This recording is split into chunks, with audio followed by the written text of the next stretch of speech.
আল্লাহ মানুষকে সৃষ্টি করেছেন কষ্ট সহ্য করার জন্য এবং তিনি মানুষকে সৃষ্টি করেছেন ভারী বোঝা বহন করার জন্য। লাকাদ খালাকনাল ইনসানা ফি কাবাদ।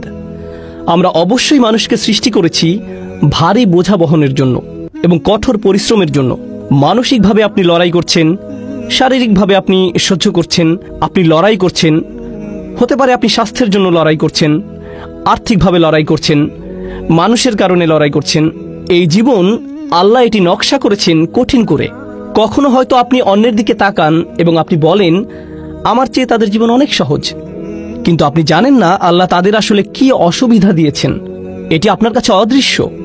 প্রত্যেকেরই সমস্যা আছে, প্রত্যেকেরই চ্যালেঞ্জ আছে।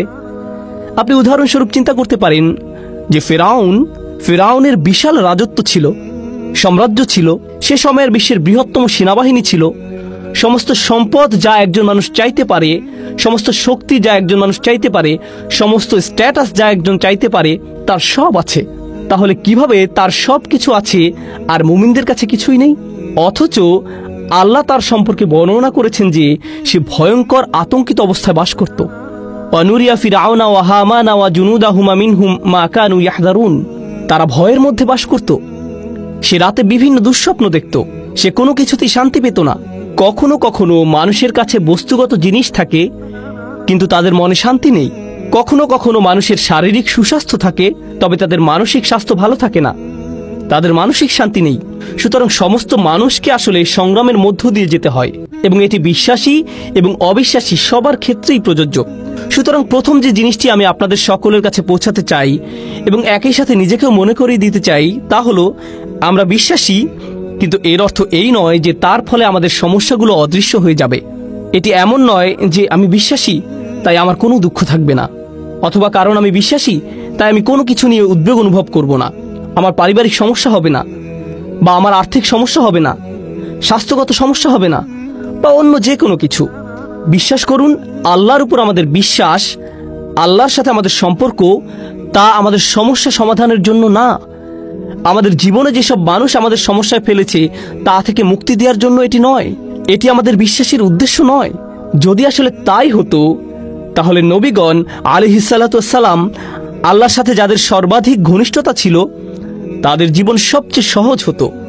তারা ভাবতেই পারত যে তারা দোয়া করবে আর তাদের সমস্ত সমস্যা অদৃশ্য হয়ে যাবে। কিন্তু যদি আপনি নবীদের জীবন অধ্যয়ন করেন, তারা আল্লাহর নিকটতম মানুষ আলাইহিসসালাতু ওয়াসসালাম, কিন্তু তাদের জীবন সবচেয়ে কঠিন।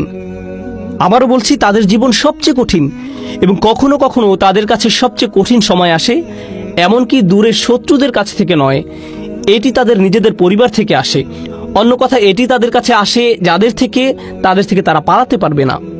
তারা প্রতিদিন তাদের সাথে আছে, তারা তাদের সাথে তাদের পুরো জীবন কাটাচ্ছে, কিন্তু তারা এই সমস্যাগুলি থেকে দূরে যেতে পারছে না। সুতরাং মানুষকে আসলে তৈরি করা হয়েছে এবং এমন একটি পরিস্থিতিতে পাঠানো হয়েছে যে তাদের প্রতিনিয়ত লড়াই করতে হবে, তাদের মোকাবেলা করতে হবে খুব কঠিন পরিস্থিতি, খুব কঠিন সময়। এমনকি মানুষ তাদেরকে এটি মোকাবেলা করতে হবে জীবনের অংশ হিসেবে, এবং এর সাথে ঈমান থাকা বা না থাকার কোনো সম্পর্ক নেই। এমন নয় যে আপনার যদি আরও ঈমান থাকে তাহলে আপনার এই সমস্যাগুলো হবে না। আসলে মানুষ মনে করে অনেক বেশি ঈমান থাকলে জীবনে আর কোনো সমস্যা থাকবে না। আল্লাহ আমাদের সৃষ্টি করেছেন এবং আমাদেরকে একটি ঝড়ের মধ্যে রেখে দিয়েছেন।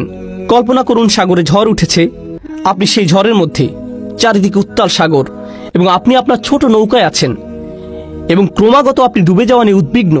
আপনি তাদের সম্পর্কে উদ্বিগ্ন যারা আপনার সাথে আছে। তো এখানে বিশ্বাসের কাজ কি?